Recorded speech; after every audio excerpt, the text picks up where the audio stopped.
ತಿಂಗಳ ಹಿಂದೆ ರಿಜಿಸ್ಟರ್ ಕಚೇರಿಯಲ್ಲಿ ಮದುವೆಯಾಗಿದ್ದ ಯುವ ಉದ್ಯಮಿ ಬೆಳ್ತಂಗಡಿ ನೆಲ್ಯಾಡಿ ನಿವಾಸಿ ಸುದೀಪ್ ರೈ ಸಂಶಯಾಸ್ಪದ ರೀತಿಯಲ್ಲಿ ಸಾವನ್ನಪ್ಪಿರುವ ಬೆನ್ನಲ್ಲೇ ಮಾಧ್ಯಮಗಳಿಗೆ ಪ್ರತಿಕ್ರಿಯೆ ನೀಡಿದ್ದ ಆತನ ಪತ್ನಿ ಸೌಮ್ಯ ನನ್ನ ವಿರುದ್ಧ ಮಾವ ವ್ಯಥ ಆರೋಪ ಮಾಡಿ ದೂರು ಕೊಟ್ಟಿದ್ದಾರೆ ಅಂತ ಹೇಳಿಕೆ ನೀಡಿದ್ರು.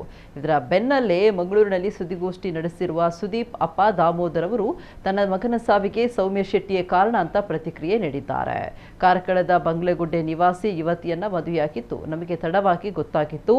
ನನ್ನ ಮಗನಿಗೆ ಸಿಕ್ಕಾಪಟ್ಟೆ ಕಿರುಕುಳ ನೀಡಿ ಆಕೆ ವಿಷ ಪದಾರ್ಥ ನೀಡಿ ಸಾವಿಗೆ ಕಾರಣವಾಗಿದ್ದಾಳೆ. ಅಲ್ಲದೆ ಅಸ್ವಸ್ಥಗೊಂಡ ಆತನನ್ನು ಆಸ್ಪತ್ರೆಗೆ ದಾಖಲಿಸಿದ ಬಗ್ಗೆ ನಮಗೆ ಮಾಹಿತಿಯೂ ನೀಡಿರಲಿಲ್ಲ. ನಮಗೆ ಮಾಹಿತಿ ನೀಡದೆ ಎಲ್ಲವನ್ನ ಗುಟ್ಟಾಕಿ ನಡೆಸಿದ್ದಾರೆ. ಅಸ್ವಸ್ಥಗೊಂಡು ಆಸ್ಪತ್ರೆಯಲ್ಲಿ ಬಿಟ್ಟು ಹೋಗಿದ್ದ ನಮ್ಮ ಮಗನಿಗೆ ಚಿಕಿತ್ಸೆ ಕೊಡಿಸುವುದು ನಾವೇ. ಆಕೆ ನಮ್ಮ ವಿರುದ್ಧ ಮಾಡಿರುವ ಎಲ್ಲ ಆರೋಪಗಳು ಸುಳ್ಳು. ಈ ಬಗ್ಗೆ ಆಸ್ಪತ್ರೆಯ ಸಿಸಿಟಿವಿ ಕ್ಯಾಮೆರಾಗಳನ್ನು ತೆಗೆದು ನೋಡಿದ್ರೆ ದಾಖಲೆ ಸಿಗುತ್ತೆ ಅಂತ ಹೇಳಿದ್ರು.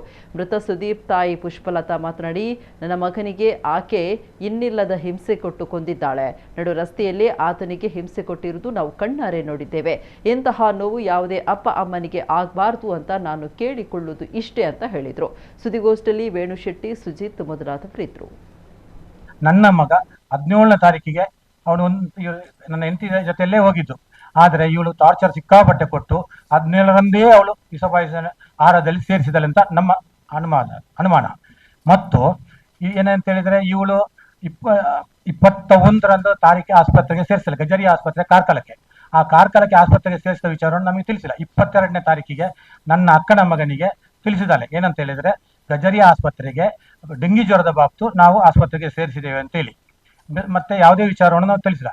22ನೇ ತಾರೀಕಿಗೆ ನಾನು, ನನ್ನ ಪತ್ನಿ ಮತ್ತೆ ನನ್ನ ಅಕ್ಕನ ಮಗನ ಪತ್ನಿ 4 ಜನ ಸೇರಿ ಹೋದಾಗ ಇವರು ನಮ್ಮ ಹತ್ರ ಯಾರೂ ಮಾತಿಲ್ಲ. ಆಸ್ಪತ್ರೆಯಲ್ಲಿ ನನ್ನ ಮಗ, ಸೌಮ್ಯಳ ತಾಯಿ, ಸೌಮ್ಯಳ ತಂದೆ, ಸೌಮ್ಯಳ ತಮ್ಮ ಇದ್ದರು. ಇಷ್ಟು ಜನ. ಆಮೇಲೆ ಸ್ವಲ್ಪ ಒಂದು 10 ನಿಮಿಷ ನಂತರ ಸುದೀಪನನ್ನು ಸೌಮ್ಯಳ ತಾಯಿ, ಸೌಮ್ಯಳ ತಮ್ಮ ಬೇರೆ ಆಸ್ಪತ್ರೆಗೆ ಕರ್ಕೊಂಡು ಹೋದ್ರು. ನಮ್ಮ ಹತ್ರ ಮಾತಾಡೋಕ್ಕೆ ಅವಕಾಶ ಕೊಟ್ಟಿರಲಿಲ್ಲ. ಇದಕ್ಕೂ ಬೇಕಾದ್ರೆ ಅಲ್ಲಿಯ ಸಿಸಿ ಕ್ಯಾಮರಾವನ್ನು ನೀವು ಪರಿಶೀಲಿಸಬಹುದು. ಆಮೇಲೆ ನಮಗೆ 22ನೇ ರಾತ್ರಿ ಸಾಧಾರಣ ಒಂದು 12 ಗಂಟೆ ನಂತರ ನನ್ನ ಅಕ್ಕನ ಮಗನಿಗೆ ವಾಪಸ್ ಕಾಲ್ ಮಾಡಿ ಹೀಗೆ ಅವನಿಗೆ ಚಿಕಿತ್ಸೆ ಇಲ್ಲಿ ಆಗೋದಿಲ್ಲ, ಒಂದು ಉಡುಪಿ ಕರ್ಕೊಂಡು ಹೋಗ್ಬೇಕು, ಇಲ್ಲಾಂದ್ರೆ ಮಂಗಳೂರು ದೇರಳಕಟ್ಟೆ ಕರ್ಕೊಂಡು ಹೋಗಿ ಅಂತ ಹೇಳಿದ್ರಂತೆ. ಆವಾಗ ನಾನು ಒಂದು ಹೇಳಿದೆ, ಏಕೆಂದ್ರೆ ನಮಗೆ ರಿಜಿಸ್ಟರ್ ಆಗಿದ್ದಂತೂ ಬಿಲ್ಕುಲ್ ನಮಗೆ ಗೊತ್ತಿಲ್ಲ. ಆಗ ನಾವು ಸಡನ್ ಆಗಿ ನಾವು ಏಕಾಕಿ ಕರ್ಕೊಂಡು ಹೋಗಿದ್ರೆ ನಮಗೆ ಸಮಸ್ಯೆ ಆಗ್ಬಹುದು. ಅದಕ್ಕೆ ಅವಳೊಂದು ಬರ್ಕೊಡ್ಲಿ, ಏನಂತ ಹೇಳಿದ್ರೆ ಬೇರೆ ಆಸ್ಪತ್ರೆಗೆ ಕರ್ಕೊಂಡು ಹೋಗೋದಕ್ಕೆ ನಮ್ಮ ಏನು ಅಭ್ಯಂತರ ಇರೋದಿಲ್ಲ, ಒಂದು ಸೆಂಟೆನ್ಸ್ ಬರ್ಕೊಡ್ಲಿ, ನಾವು ಎಲ್ಲಿ ಬೇಕಾದ್ರೆ ಕರ್ಕೊಂಡು ಹೋಗ್ಬೋದು ಅಂತ. ಮತ್ತೆ ಮಾರನೇ ದಿವಸ ನನ್ನ ಇನ್ನೊಬ್ಬ ಅಕ್ಕನ ಮಗ ಫೋನ್ ಮಾಡಿದ್ದಾನೆ ಸುದೀಪ್ನ ಮೊಬೈಲ್ಗೆ ಫೋನ್ ಮಾಡುವಾಗ ಯಾರೋ ಮಾತಾಡಿದ್ದಾರೆ. ಸುದೀಪಿಗೆ ಸ್ವಲ್ಪ ಹುಷಾರಿರಲಿಲ್ಲ. ಯಾರೋ ಮಾತಾಡಿ ಈಗ ಖಜಾರಿ ಆಸ್ಪತ್ರೆ ಇಲ್ಲ, ಉಡುಪಿ ಆದರ್ಶ ಆಸ್ಪತ್ರೆಯಲ್ಲಿ ನಾವು ಸೇರಿಸಿದ್ದೇವೆ ಅಂತ.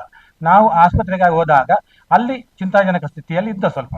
ಆಮೇಲೆ ಸ್ವಲ್ಪ ಔಷಧಿ ಎಲ್ಲ ನಾವು ಹೋದ್ಮೇಲೆ ಅವನಿಗೆ ಪ್ಲಾಸ್ಮಾ ಥೆರಪಿ ಅದೆಲ್ಲ ಮಾಡಿದ್ದು ನಾವು ಹೋದ್ಮೇಲೆ. ಆಮೇಲೆ ನಮಗೆ ಅಲ್ಲಿ ಪ್ರವೇಶ ಮಾಡೋಕ್ಕೆ ಅಂದ್ರೆ ಸ್ವಲ್ಪ, ಯಾಕಂದ್ರೆ ಇವಳು ಜೊತೆಯಲ್ಲಿ ಇದಲ್ಲ, ನಮ್ಮನ್ನು ಯಾವುದಕ್ಕೂ ಬಿಡ್ತಾ ಇಲ್ಲ. ಅಲ್ಲಿ ಯಾವುದೇ ವಿಚಾರಕ್ಕೆ ಇವಳದೇ ಎಲ್ಲ ಇಲ್ಲಿತ್ತು. ಆಮೇಲೆ ಸಾಧಾರಣ ನಾವು ಎಲ್ಲ ಡಾಕ್ಟರ್ ಹತ್ರ ರಿಕ್ವೆಸ್ಟ್ ಮಾಡಿ ನಮ್ಮನ್ನು ಬಿಟ್ಟಿದ್ರು ಮತ್ತೆ ಒಳಗಡೆ. ಅದಾದ ನಂತರ ಒಂದು 3 ಗಂಟೆ ಹೊತ್ತಿಗೆ ಪೊಲೀಸ್ನವ್ರು ಬಂದು 2 ಸಾರಿ ಸ್ಟೇಟ್ಮೆಂಟ್ ತಗೊಂಡ್ರು. ಖಜಾರಿ ಆಸ್ಪತ್ರೆಯಲ್ಲಿ ಬಂದಾಗ ಪೊಲೀಸ್ನವ್ರು ಫಸ್ಟ್ ತಗೋಬೇಕಿತ್ತು, ಅಲ್ಲಿನೂ ತಗೊಂಡಿಲ್ಲ. ಈಗ ನಿನ್ನೆ ಸುದ್ದಿ ವಾಹಿನಿಯರಿಗೆ ಇದೇ ಸೌಮ್ಯ ಇದು ಕೊಡ್ತಾಳೆ ಸ್ಟೇಟ್ಮೆಂಟ್. ಏನಂತ ಹೇಳಿದರೆ 16ನೇ ತಾರೀಕಿಗೆ ಸುದೀಪು ಬೆಳ್ತಂಗಡಿಯಲ್ಲಿ ಪಾಯ್ಸನ್ ತಗೊಂಡಿದ್ದಾನೆ. 19ನೇ ತಾರೀಕು ದಿವಸ ಅವನಿಗೆ ವಿಷ ಪಾಯ್ಸನ್ ಆಗಿದೆ. 21ನೇ ತಾರೀಕಿಗೆ ಡೆಂಗಿ ಜ್ವರ ಬಂದಿದೆ. ಅವಳು ನಿನ್ನೆ ಕೊಟ್ಟ ಸ್ಟೇಟ್ಮೆಂಟ್ ಅಲ್ಲಿ ಅದು ಉಂಟು, ನೀವು ಪರಿಶೀಲಿಸಬಹುದು. ಗೊತ್ತಾಯ್ತಲ್ಲ. ಹಾಗಾದ್ರೆ 16ನೇ ತಾರೀಕಿಗೆ ಯಾವುದು ಪಾಯ್ಸನ್ ಆಗಿದೆ ಅಂತ ಹೇಳಿದ್ರೆ 21ನೇ ತಾರೀಕಿಗೆ ಫುಡ್ ಪಾಯ್ಸನ್, 19ನೇ ತಾರೀಕಿಗೆ ಫುಡ್ ಪಾಯ್ಸನ್ ಆಗೋದು ಹೇಗೆ? 21ನೇ ತಾರೀಕಿಗೆ ಇವಳಿಗೆ ಡೆಂಗಿ ಜ್ವರ ಬರೋದು ಹೇಗೆ ಇವನಿಗೆ? ಹಾಗಾದ್ರೆ ಇವಳಿಗೆ ಮೊದಲೇ ಗೊತ್ತಿತ್ತಲ್ಲ ಹಾಗಾದ್ರೆ ಎಲ್ಲ ವಿಚಾರ. ಯಾವ್ದು ನಿನ್ನ ಪ್ರೆಸ್ ಮೀಟ್ ಅಲ್ಲಿ ಇದು ಉಂಟು ಪಾಯಿಂಟ್ ಅಲ್ಲಿ ಅವಳು ಹೇಳಿದ್ದಲ್ಲ, ನಾವು ಹೇಳಿದ್ದಲ್ಲ. ಆಮೇಲೆ ಇನ್ನೇನಂತ ಹೇಳಿದ್ರೆ ನೀವು ಇದಾಯ್ತು, ಅಲ್ಲಿ ನಾವು ಆದರ್ಶ ಆಸ್ಪತ್ರೆಗೆ ಹೋದೆವು. ಅಲ್ಲಿಂದ ಮಾಡುದು 3:30 ಗಂಟೆ ನಂತರ ಅಲ್ಲಿ ಸಿಸಿ ಕ್ಯಾಮರಾದಲ್ಲಿ ಅದು ಸಿಗ್ತದೆ. 3:30 ಗಂಟೆ ನಂತರ ಸೌಮ್ಯಳ ತಮ್ಮ, ಸೌಮ್ಯಳ ತಂದೆ ಅಲ್ಲಿಂದ ಪರಾರಿಯಾಗಿದ್ದಾರೆ. ಆವಾಗ ನಾನು ಒಬ್ಬ ತಂದೆಯಾಗಿ ಏನ್ ಮಾಡಬೇಕು? ಸುದೀಪನಿಗೆ ಚಿಕಿತ್ಸೆ ಕೊಡಿಸ್ಬೇಕಾ ಬೇಡವಾ? ನೀವೆಲ್ಲ ತಿಳಿದವರು. ಹಾಗಾಗಿ ನಾವು ಡಾಕ್ಟರ್ ಎಲ್ಲ ಏನ್ ಮಾಡಿದ್ರು, ನಮ್ಮ ಹತ್ರ ಇರೋದು 50%.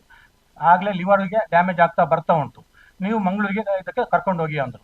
ನಮ್ಮ ಮಾನವೀಯತೆಯಿಂದಾಗಿ ಮತ್ತು ನನ್ನ ಮಗ ಎಂಬ ದೃಷ್ಟಿಯಿಂದ ನಾನು ಕರ್ಕೊಂಡು ಹೋಗಿ 100ಕ್ಕೆ 100 ಸತ್ಯ. ಮಂಗಳೂರು ಕೊಡೆಯಲ್ಬೈಲ್ನಲ್ಲಿರುವ ಏಣಪೈ ಹಾಸ್ಪಿಟಲ್ ಅಲ್ಲಿ ಸೇರಿಸಿದೆ. ಡಾಕ್ಟರ್ ಹತ್ರ ಒಂದು ಮಾತು ಹೇಳಿದೆ, ಖರ್ಚನ್ನು ನಾವು ನೋಡ್ತೇವೆ, ಆ ಟ್ರೀಟ್ಮೆಂಟ್ ನೀವು ಮಾಡಿ, ಅದರ ಬಗ್ಗೆ ಯೋಚನೆ ಮಾಡಬೇಡಿ ಅಂತ. ಅದಕ್ಕೆ ನಾವು ಖರ್ಚು ಮಾಡಿದ್ದು. ಅವ್ರು ಹೇಳಿದ್ರು, ನೀವು ಎಲ್ಲೇ ಕರ್ಕೊಂಡೋಗಿ ಲಿವರ್ಗೆ ಡ್ಯಾಮೇಜ್ ಆದ್ಮೇಲೆ ಏನು ಮಾಡೋಕ್ಕಾಗೋದಿಲ್ಲ, ಇದು 5-6 ದಿವಸ ಆಗಿದೆ. ಇನ್ನೇನಂತಂದ್ರೆ 17/3ರಂದು ಇವಳು ಮತ್ತು ಇವಳು ಹೋಗುವಾಗ ಇವಳಿಗೆ ಆ ಸೌಮ್ಯವನ್ನು ಎಳ್ದು ಹಾಕಿ ಕಾರ್ನ ಮುಂದ್ಗಡೆ ಕೂತಿದ್ರು ಇವ್ರು ಇಬ್ಬರೇ ಹೋಗುವಾಗ. ಆಗ ಇವಳನ್ನು ಹಿಂದೆ ಕೂರಿಸಿ ಏನೆಲ್ಲ ಇದು ಮಾಡಿದಾಳೆ. ಅದಕ್ಕೆ ಇದು ಉಂಟು, ಯಾವುದು CC ಕ್ಯಾಮರಾದಲ್ಲಿ ಎಲ್ಲ ಉಂಟದು. ಪೊಲೀಸ್ನವರಲ್ಲಿ ಬಂದಿದ್ದು, ಕೆಲವರು ವಾಟ್ಸಪ್ ಮಾಡಿದ್ದು, ನಮ್ಮ ಮನೆಯಲ್ಲಿ ಪಕ್ಕದವರ ಹತ್ರ ಇವಳು ಬಂದು ಇದು ಮಾಡಿದ್ದು, ಒಂದು 10 ರೂಪಾಯಿ ಒಂದು ಕಡೆ ಗೂಗಲ್ ಪೇ ಮಾಡಿದಾಳೆ ನೀರಿನ ಬಾಟ್ಲಿ ಅಪ್ಪು ಶೆಟ್ಟಿ ಅಂತೇಳಿ. ಎಲ್ಲಾ ತರದ ನಮಗೆ ಹಿಂಸೆ ಕೊಟ್ಟಿದ್ದಾಳೆ ಅವಳು. ಮತ್ತೆ ಮದುವೆ ವಿಚಾರದಲ್ಲಿ ಫಸ್ಟ್ ಒಬ್ಬನನ್ನು ಮದುವೆ ಆಗಿದ್ದಾಳೆ, ಡೈವರ್ಸ್ ಆಗಿದೆ.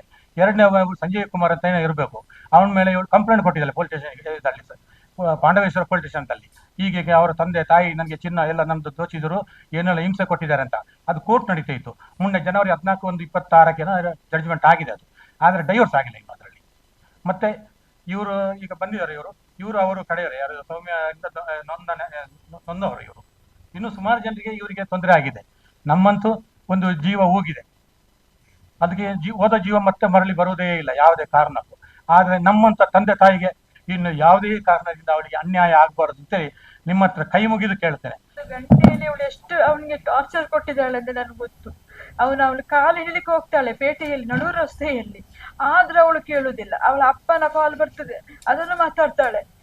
ಇವ ಮಾತಾಡ್ತಾನೆ, ಒಮ್ಮೆ ಹೇಳಿ ಕಾಲು ಹತ್ತಿರಿ ಅಂತ ಹೇಳ್ತಾನೆ. ಆದ್ರೆ ಎಷ್ಟು ರಿಕ್ವೆಸ್ಟ್ ಮಾಡಿದ್ರು ಅವನು ಕೇಳ್ಕೊಳ್ಳುದಿಲ್ಲ. ಅವಳು ರಂಪಟನೆ ಅವಳಿಗೆ ಆಗ್ತದೆ. ನಾನು ಸಾಯ್ತೇನೆ ಅಂತ ಹೇಳಿ ಬಂದಿದ್ದೇನೆ ಅಂತ ಅವನಿಗೂ ಬೆದರಿಕೆ ಆಗ್ತಾಳೆ ಅವಳು. ಅಲ್ಲಿಂದ ಸಹ ನನ್ನನ್ನು ಅರ್ಧದಲ್ಲೇ ಬಿಟ್ಟು ಅವನನ್ನು ಕರ್ಕೊಂಡು ಹೋಗಿದ್ದಾಳೆ ಬೆಳ್ತಂಗಡಿಯಲ್ಲಿ. ನಾನು ರಾತ್ರಿ ಅದು ಸಹ ಅವನಿಗೆ ಅದು ತುಂಬಾ ಬೇಜಾರು. ಹೇಳಿದ್ರು, ನನ್ನ ಮರ್ಯಾದೆ ತೆಗ್ದಿಯಲ್ಲ ಇಲ್ಲಿ, ನನ್ನ ಅಮ್ಮನನ್ನ ಅರ್ಧದಲ್ಲಿ ಬಿಟ್ಟು ಹೋಗ್ತೀಯಲ್ಲ ನೀನು ಹೇಳ್ತಾನೆ ಅವಳಲ್ಲಿ. ಆದ್ರೆ ಅವಳು ಏನು ಅದು ಮಾತಾಡುದಿಲ್ಲ, ಅವಳದ್ದೇ ಅವಳು ಮಾತಾಡ್ಕೊಂಡು ಹೋಗ್ತಾಳೆ. ಅಷ್ಟು ಚಿತ್ರಹಿಂಸೆ ಅವನಿಗೆ ಕೊಟ್ಟಿದ್ದಾಳೆ. 1 ಗಂಟೆಯಲ್ಲಿ ನಾನು ನೋಡಿದೆ ಇದು ದೃಶ್ಯ. ನಾನು ಮತ್ತು ಅವಳು ಒಬ್ಳೇ ಬಂದದ್ದು 2 ವೀಲರ್ ಅಲ್ಲಿ. ಅಷ್ಟು ನಾನು 1 ಗಂಟೆಯಲ್ಲಿ ಇದು ನೋಡಿದ ವಿಚಾರ ನನಗೆ. ಮತ್ತೆ ಅವಳ ಮನೆಯಲ್ಲಿ ಎಷ್ಟು ಟಾರ್ಚರ್ ಕೊಟ್ಟಿದ್ದಾಳೆ ನನಗೆ ಗೊತ್ತಿಲ್ಲ ವಿಷಯ. ನಾನು ಕೇಳುವುದಿಷ್ಟೇ, ಈ ತರ ಯಾರಿಗೂ ಅಪ್ಪ ಅಮ್ಮನಿಗೂ ಆಗ್ಬಾರ್ದು ಮಕ್ಕಳೇ.